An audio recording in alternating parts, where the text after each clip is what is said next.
My name is Tyler Krebs, and I live with my wife Allie, and we have a 10-year-old daughter named Ava and a 7-year-old son named Casey and a 4-year-old son named Brady. We're a pretty active household. During my first pregnancy, I was actually diagnosed with type 1 diabetes. Brady, I had a very difficult pregnancy with him. Because of the diabetes, he got most of the effects from the type 1. You know, we had talked about banking cord blood before our first child. With the complications with Allie's pregnancy, the doctors and us agreed that this would be our last child. At that point, we decided we needed to bank the cord blood. And really our thought process behind it was we were hoping to be able to use it down the road for our kids or for Allie with diabetes. We thought with the third baby that we would have a very normal pregnancy like the first two. So when we had the issues with Brady, it was very unexpected. Brady was born, came out, and it was silent. And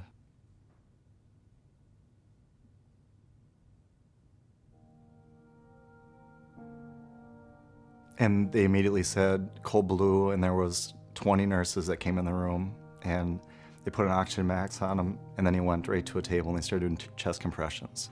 It was 4 minutes to get his heart beating again. I just remember asking, is he gonna live?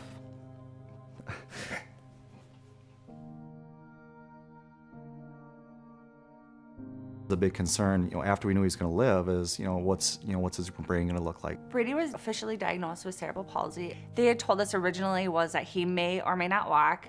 I just remember breaking down and having the picture of what his life would be growing up, and having it be a very different lifestyle for our whole family.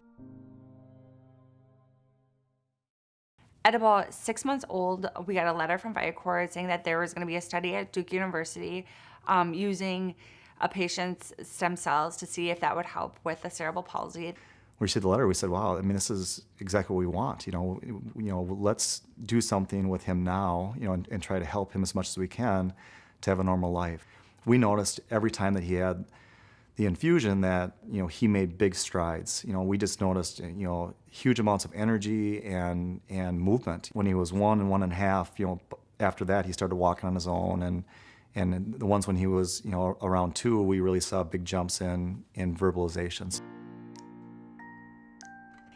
Brady really doesn't have many limitations today, physically, I would say. He can keep up or go beyond what, kids his own age are doing. And at this point, they don't feel he needs any more physical or occupational therapy.